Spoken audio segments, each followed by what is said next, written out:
As I do my video today, I've got Beyonce in the stadium behind me, and Jay-Z actually. So Beyonce and Jay-Z are playing behind me. Kimmer and my sister Naomi are currently there, while I'm at home, one, recording a video, two, watching Nigeria play against Croatia. Sadly, we're 1-0 down right now, and I'm hoping that we'll bring it back in the second half, but we'll see.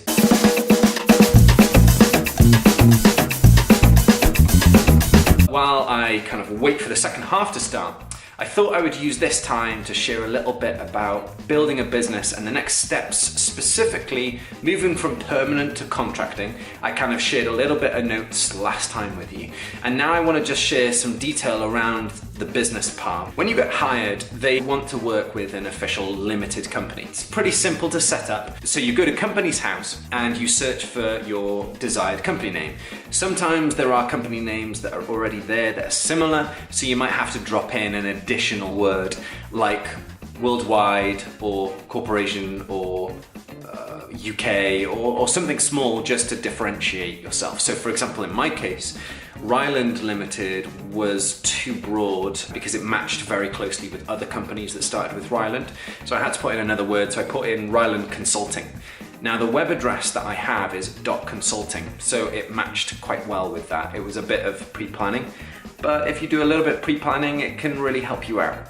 So the first step is go to Companies House, register your business. You're going to pay £15 for the registration of your business. You'll become the sole director, and you will set probably your home or where you're renting as your business address. Sometimes it depends on what kind of business you're running, but sometimes your rental agreement will say that you're not allowed to operate a business from your address, so just watch out for that detail. The second thing you'll need, especially if you're contracting, is insurance, and it's called indemnity.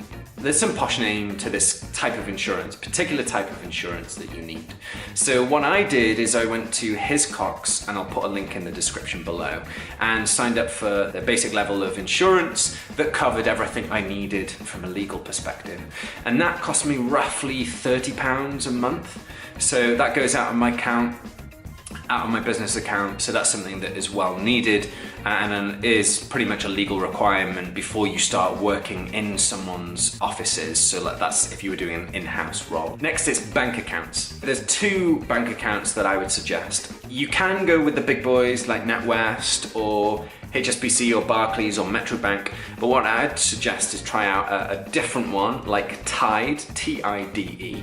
These guys, you can pretty much set up an account within 5 to 10 minutes. All you need is your business details to be able to input and some identification like passport, I think it was. These guys have some built-in invoicing features within their mobile app, so you can set up a contact, which will be your client, and you can send off invoices, which is really nice. So it has its own template, so you just whack in your logo and it already has your business information like your VAT and your address. Second one that I could suggest you using is Starling Bank. You may have seen that I mentioned Starling Bank before. Starling again has a very, very simple setup. They also don't charge anything for using it.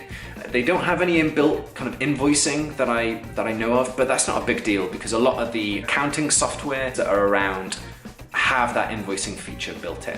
If you're getting a bank account, either go for Tide or go for Starling, because those two seem to be much more modern, mobile apps, multiple cards, and ultimately the sign up is incredibly quick. You don't have to meet a bank manager or go through this prolonged process. So it's very quick. So that's the benefit of using one of those guys. Next is accountant. So I Googled for the top 10 small business accountants and found a couple of ones that I was interested in, emailed them, and just waited to see who would get back in touch, who would want my business. One guy did, his name is Kevin. He actually rang me to leave a message to say he'd love to chat to me about what I wanted and what I was looking to do.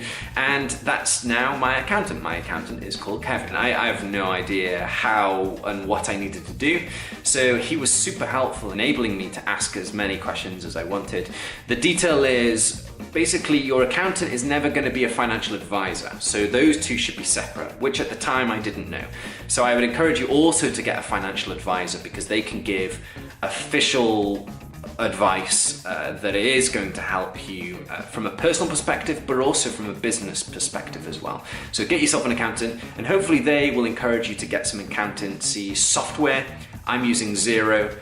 Tide has a kind of API to connect to Xero, so it imports every 24 hours, I think it is. Then I just go through and tweak some of the categories to some of the imported transactions. Xero also has a connection to send your VAT return to HMRC and some additional things there. I've not done a year's worth of accounts, so I don't know all the ins and outs, but Xero so far seems to be doing well. It's around kind of £26 a month right now. Next is VAT. So VAT is, well, I actually don't know what VAT actually does, but I know it's 20% on top of your service that you're charging. For me, I signed up for VAT pretty early on because I thought that I was going to go over the 85k threshold. There are two schemes for VAT, and again, ask your accountant to help you out with this. But you can apply to get a VAT number off your own back, but if you're going to earn over 85k, then it's mandatory to have a VAT number and be charging VAT. So let's say you have an invoice, you charge an additional 20% on that invoice, which is the VAT, and you buy a laptop for your company, which you pay VAT on. The VAT amount on your invoice needs to go to HMRC, but the laptop you've paid additional, so you can minus the laptop amount from the VAT that you're paying on your invoice, and then that number is what you send over to HMRC. So there is a little intricacy there. Again, I don't know exactly what VAT is used for, but that is kind of it. Again, ask your accountant, because I am not qualified. So ask your accountant about the details there. And then finally, a CRM. So a CRM system is a place for you to store all your contacts, all your clients, all your deals, the progression of a deal. There is one CRM system which is called HubSpot.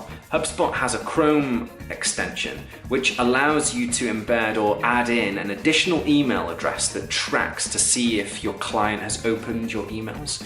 So I find sometimes just having some idea of whether or not they've opened them is really helpful, especially if you're sending an invoice. You kind of want to know if they've received it, because usually they won't necessarily reply to say, yep, we've got this.